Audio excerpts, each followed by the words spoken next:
de la Côte d'Ivoire et particulièrement de Gabon. Il y a un certain nombre de petits éléments sur lesquels je voudrais insister pour la sécurité de tous. Pour la sécurité de tous. En venant, avant de commencer la prière, j'ai cru percevoir quelques mots de celui qui entretenait les prières en attendant l'arrivée de l'imam, dire que on a trop d'accidents enregistrés ici et des accidents mortels dus à l'incivisme, dus au manque,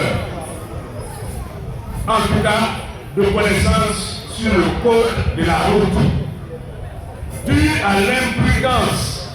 Parce que si on a l'incivisme et qu'on est à la fois imprudent, ça ne peut qu'aboutir à l'accident. La moto n'est pas un engin ouvert pour dire que celui qui est dessus est protégé. Lorsque vous tombez, il y a de fortes chances que vous puissiez vous blesser gravement. Si gravement vous êtes blessé, on dit Dieu merci, mais la plupart du temps vous perdez la vie. Quand vous perdez la vie, vous diminuez la capacité de la famille, vous diminuez la capacité de la communauté, vous diminuez la capacité de l'État tout entier, parce que l'État a besoin de tous ses enfants pour le développement. La famille a besoin de vous pour pouvoir aller devant. Les papas qui sont patriés comptent sur les jeunes, mais ce sont ces jeunes-là qui sont sur la route qui pensent que la moto est une garantie de vie. Mais non, ils ne respectent pas le code de la route. Ils sautent d'un carrefour pour attaquer une grande voie, ils viennent en vitesse. Mais celui qui est sur la grande voie roule plus vite que toi. Il faut marquer l'arrêt. L'arrêt là ne va pas te faire perdre l'argent que tu vas chercher. Mieux vaut s'arrêter pour aller trouver l'argent que tu cherches que de te précipiter et ne jamais trouver l'argent que tu vas chercher. Et mettre ta famille dans la douleur. Donc, le gouvernement a dit qu'il faut mettre fin à cela.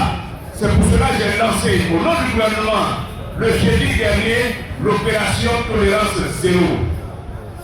Les papas, si on arrête une moto pour défaut de pièces, pour défaut de manque de conduite ou de mauvais comportement, d'incivisme, sur la voie publique, ne demandez pas pardon. La moto va directement à la fourrière. Et s'il pense qu'il y a assez d'argent, il va acheter une nouvelle. S'il reprend, on met à la fourrière. Troisième fois, on le met à la fourrière. On le met à prison. Parce que ça veut dire qu'il est discipliné. C'est extrêmement important. Et il y en a qui disent, nous ne sommes pas venus pour vivre sur la terre. Mais pourquoi vous êtes venus? Si tu dis que tu n'es pas venu pour vivre sur la terre, fallait dire à Dieu, Dieu ne peut pas venir sur la terre. Quand tu es né, papa était heureux, maman était heureuse, toute la famille était heureuse. Et puis toi, tu dois mettre à moins de 10 ans, 15 ans, 20 ans, toute la famille dans la douleur. Pourquoi? Fallait rester là-bas, fallait dire à Dieu, non, je ne veux pas aller sur la terre. Pourtant, ceux qui allaient vivre longtemps, ils veulent vivre longtemps, ils vont venir sur la terre pour exécuter ce que Dieu a demandé. Deuxièmement, chers parents, nous avons constaté avec la police et la gendarmerie que certains de nos enfants de 12 ans jusqu'à 15 ans, 16 ans, 17 ans, chaque soir vont s'affronter à la machette. Ils vont se battre avec les machettes. C'est quoi ça? Qu'est-ce que c'est que ça? Je ne veux pas de microbes à bas bois. Je le répète, je ne veux pas de microbes à bas bois. Donc, chers parents, conseillez les enfants. Parce que si on les prend, on va les déférer. Et si vous venez demander pardon, je donne ordre au commandant de brigade et au commissaire de police de vous arrêter vous-même. Pas plus tard qu'avant-hier, on a déféré 4 parmi eux. On ne peut pas accepter ça. Pourquoi se battre à la machette? Mais la machette, c'est fait pour travailler au champ, pour produire le cacao, pour nous sommes premiers. Ce n'est pas fait pour couper la tête de quelqu'un.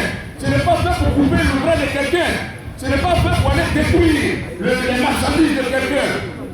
Donc conseillez vos enfants, conseillez-les, ou alors ils vont aller rester en prison. Mais s'ils restent en prison, ça ne vous arrange pas. Ça ne vous arrange pas. On n'a pas mis un enfant au monde pour qu'il aille en prison. Et comme je l'ai dit, quand il va en prison, ça fait des bras en moins pour l'État ou la famille. Nous ne voulons pas cela. Est-ce que c'est clair? Pour la première fois, je vais vous demander, si vraiment vous allez lutter avec le préfet, avec les sous-préfets, le secrétaire général, les forces de l'ordre, contre ce phénomène de microbe, applaudissez. Si vous devez lutter comme ça, applaudissez. Adamir, Adamir, non, je ne suis pas satisfait, je n'ai pas bien entendu. Adamir, si vous devez lutter contre, il faut applaudir. Donc on prend l'engagement de lutter contre les microbes. Oui, les enfants qui s'adonnent à ça, on va les mettre en prison. Si le papa vient, ils vont les accompagner. Si la maman vient, elle va l'accompagner. Oui, c'est clair. Voilà, parce que je ne veux pas de peine en vie humaine. Si on laisse faire, les enfants vont se donner cette habitude et après c'est pour agresser les gens. Je ne veux pas ça. C'est clair? C'est clair? Deuxième phénomène. Troisième. Voilà des enfants qui passent tout le temps à se droguer. Mais quand tu te drogues, ton papa pleure à ta place. Ta maman pleure à ta place. Parce que c'est pas ce que ton papa, ta maman veulent que tu deviennes. Ils ne veulent pas que tu sois un drogué. Parce que si tu es un drogué, tu es en même temps la saleté de la famille. Tu es la saleté de la communauté. Tu es la saleté de la nation. Et ton père ne peut même pas passer pour aller à la mosquée, la tête haute. Il va baisser la tête parce qu'on dit voilà le papa de l'enfant qui drogue. Est-ce que c'est normal?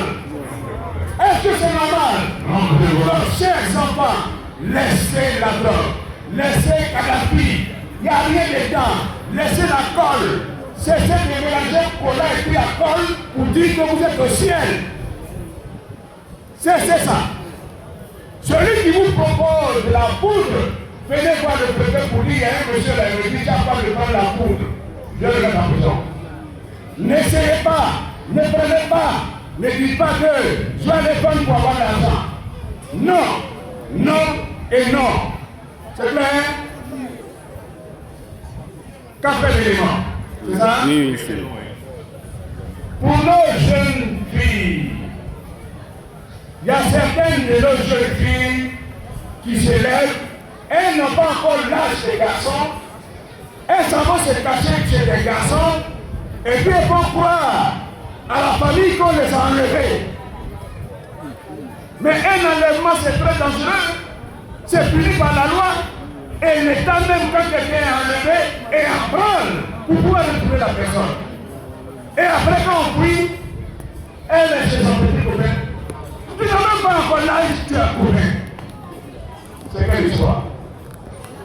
Donc, chers parents, éduquons proprement les enfants. Si la fille, elle doit rentrer à 18h, elle arrive à 20h, demande-lui, elle est quittée où? Si elle ne dit pas où elle est quittée, elle dort pas. Vous laissez vous payer ensemble. Tant qu'elle ne dit pas où elle est quittée. Maintenant, si elle dit, je suis parti chez mon copain là, vous le convoquez avec son père. Il n'a pas encore l'âge. Quand il va avoir l'âge, il faut se marier tranquille. Mais tant que l'âge n'est pas atteint, il ne faut pas le faire. Les enfants, leur sang, c'est l'école. Rien d'autre, c'est l'école. Rien d'autre. Le préfet que je suis, est-ce que si avant je prenais Kadhafi, j'allais le préfet? Non. Non. C'est mon bonheur. Si je me battais avec ma chaîne, est-ce que j'allais le préférer? Non, mon bonheur. Alors, chers enfants, regardez-nous. Vous devez nous remplacer plus tard. Laissez la drogue. Laissez la drogue. Laissez les filles. Laissez faire des grands. Quand vous serez grands, vous allez faire des choses de grands. Est-ce que c'est bien compris? En dernier point, ça concerne monsieur le maire et son représentant.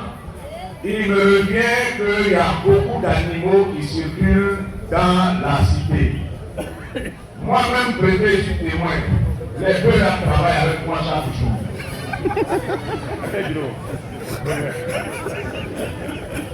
Vous voyez, les deux travaillent avec moi chaque jour. Les moutons à part.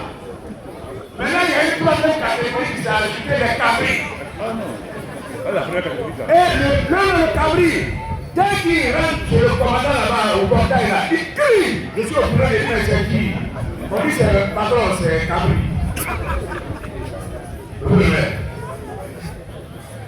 Je n'ai pas versé ma pluie par terre. Mais aujourd'hui là, on est devant Dieu. On attire les feux aux enfants. Mais les enfants peuvent nous accuser pour dire, mais comment vous dites ça, regardez la ville là. Donc on se lave les deux mains ensemble. Vraiment, trouver une solution pour ça. Les propriétaires qui sont, enfin ceux qui sont propriétaires de ces bœufs, de ces cabris, de ces moutons, il faut les garder chez vous. Parce que si moi j'appelle le colonel-major Fauvier, il va venir tout ramasser.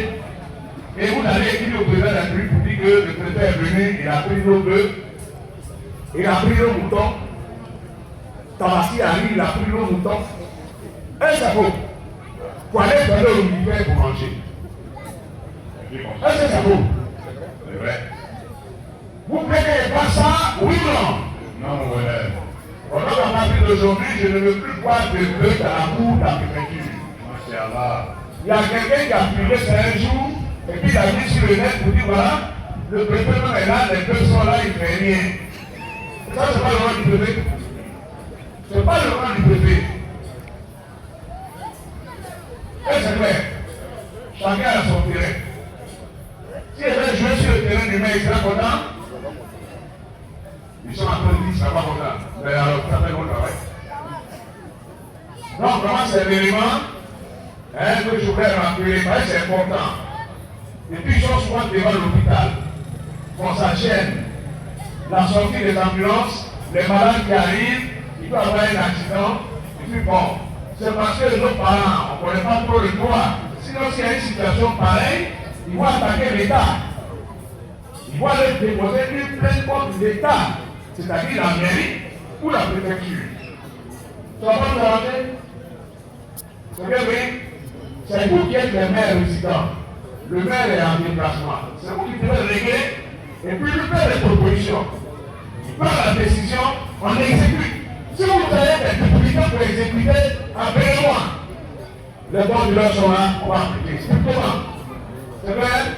Alors, sur ce, vraiment, je voudrais dire merci à l'imam et à toute l'équipe pour les bénédictions formulées, pour que la Côte d'Ivoire soit en paix, et se développe très bien, et que le futur que le président de la République nous a donné entre Daloa et Ségala, que notre budget soit très bien fait.